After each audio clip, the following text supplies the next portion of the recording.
Madam President, members of the court, it is an honor to appear before you on behalf of the State of Israel.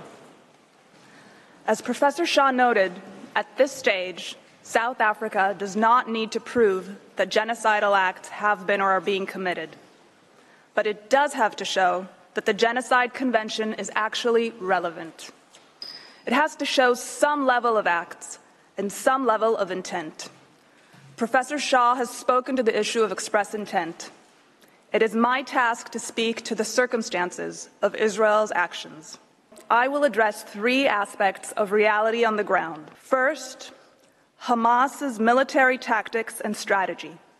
Second, Israel's efforts to mitigate civilian harm during operational activity. And third, Israel's efforts to address humanitarian hardship in Gaza, despite Hamas's attempts at obstruction. Listening to the presentation by the applicant, it was as if Israel is operating in Gaza against no armed adversary, but the same Hamas that carried out the October 7 attacks in Israel is the governing authority in Gaza. And the same Hamas has built a military strategy founded on embedding its assets and operatives in and amongst the civilian population. Urban warfare will always result in tragic deaths, harm, and damage. But in Gaza, these undesired outcomes are exacerbated because they are the desired outcomes of Hamas. Damage to civilian structures is another fact claimed by South Africa as evidence of genocide. But South Africa does not consider the sheer extent to which Hamas uses ostensibly civilian structures for military purposes. Houses, schools, mosques, UN facilities, and shelters are all abused for military purposes by Hamas, including as rocket launching sites. Hundreds of kilometers of tunnels dug by Hamas under populated areas in Gaza often cause structures above to collapse. In the slides before you, you can see a militant priming projectiles for launch on IDF forces in Gaza. You can see the holes in the residential house to hide and launch them. Here, you can see projectiles discovered underneath a bed in a child's bedroom. Here, a rocket being fired from a school. The launch site is circled in red. Here you can see firing from a UN school. You can see the letters UN on the roof, and the fire is circled in red. And here, long-range rocket launchers hidden inside a Scouts Club building. Finally, you can see part of a tunnel that runs for 4 kilometers, including nearby the Erez crossing, which is adjacent to Israel. South Africa also alleges that Israel has waged an assault on Gaza's health system. What South Africa has neglected to bring before the court, however, is the overwhelming evidence of Hamas's military use of such hospitals. Hamas militants retreated to Rantisi Hospital in Gaza on October 7th with hostages from Israel, whom they then held in the basement. In the slide before you, you will see a militant going into Quds Hospital with an RPG. Hamas fired at IDF forces from near and from within the Quds Hospital. At Shifa Hospital, Gaza's largest, Hamas managed operations from a closed-off area. Here you can see an opening to the tunnel that ran for hundreds of meters directly under the hospital. Here, you can see the weapons found in different wings of the hospital. And here, CCTV footage showing armed militants bringing hostages into the hospital's lobby. More than 80 militants hiding inside another hospital, the Adwan Hospital, surrendered themselves to the IDF. And here, you can see a weapon that IDF forces discovered hidden inside incubators at the hospital. The director of the hospital has admitted that numerous members of hospital staff belong to Hamas's military wing. In the Indonesian hospital in the neighborhood of Jabalia, Hamas forces managed their operations from that hospital until the IDF reached it. IDF forces recovered the bodies of 5 murdered hostages from a tunnel dug underneath the hospital.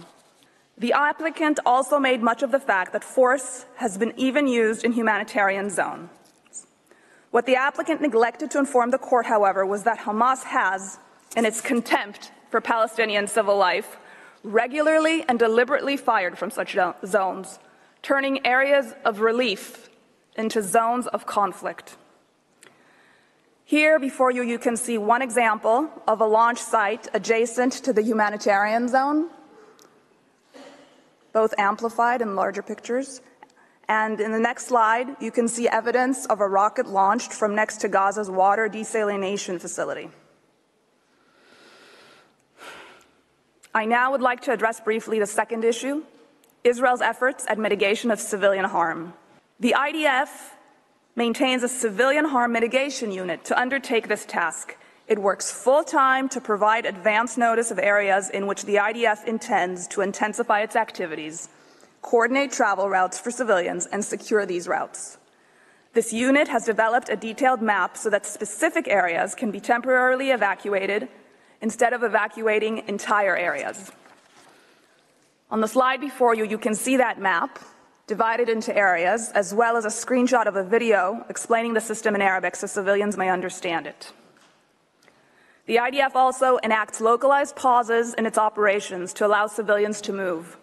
It does this even though Hamas does not agree to do the same, and has even attacked IDF forces securing humanitarian corridors. My third topic, with respect to the humanitarian situation.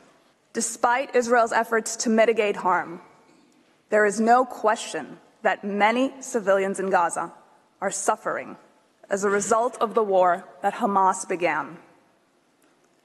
While Israel is seeking to minimize civilian harm, Hamas is doing everything in its power to use the civilian population and civilian infrastructure for its own protection, thwarting humanitarian efforts aimed at alleviating the distress of the civilian population.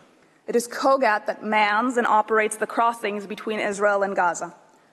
This includes the Erez crossing, through which prior to October 7, almost 20,000 Gazans passed through into Israel daily for work.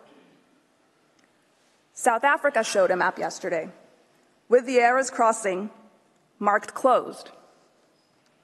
What it failed to note is that the crossing was attacked on October 7th by Hamas, which murdered and kidnapped Kogat staff and caused significant damage.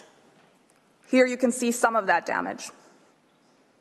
Nevertheless, Kogat works around the clock to fulfill its role. Gazan residents have reported that Hamas is regularly stealing aid at the expense of its own population for the benefit of its fighters.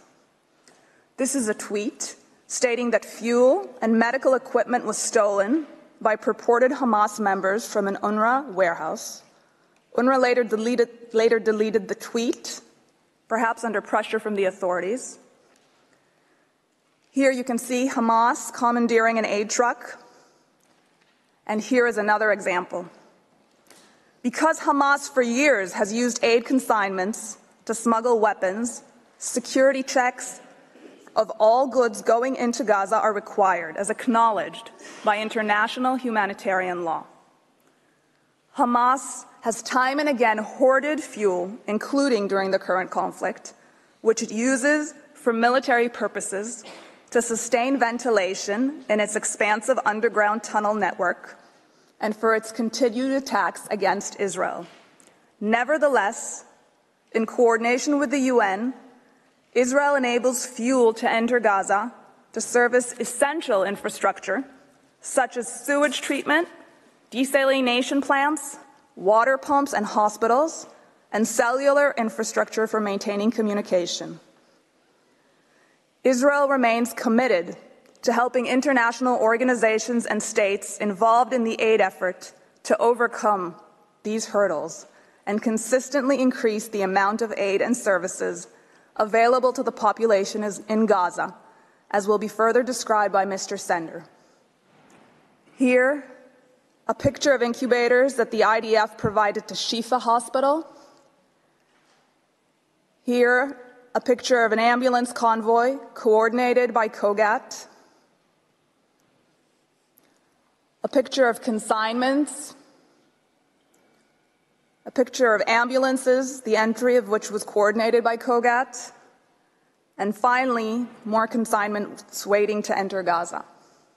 Madam President, members of the court, in the time allotted, I have been able to describe only some of Israel's efforts to mitigate civilian harm and to address the humanitarian situation in Gaza. But even this mere fraction is enough to demonstrate how tendentious and partial the applicant's presentation of these facts is, and certainly enough to conclude that the allegation of intent to commit genocide is baseless.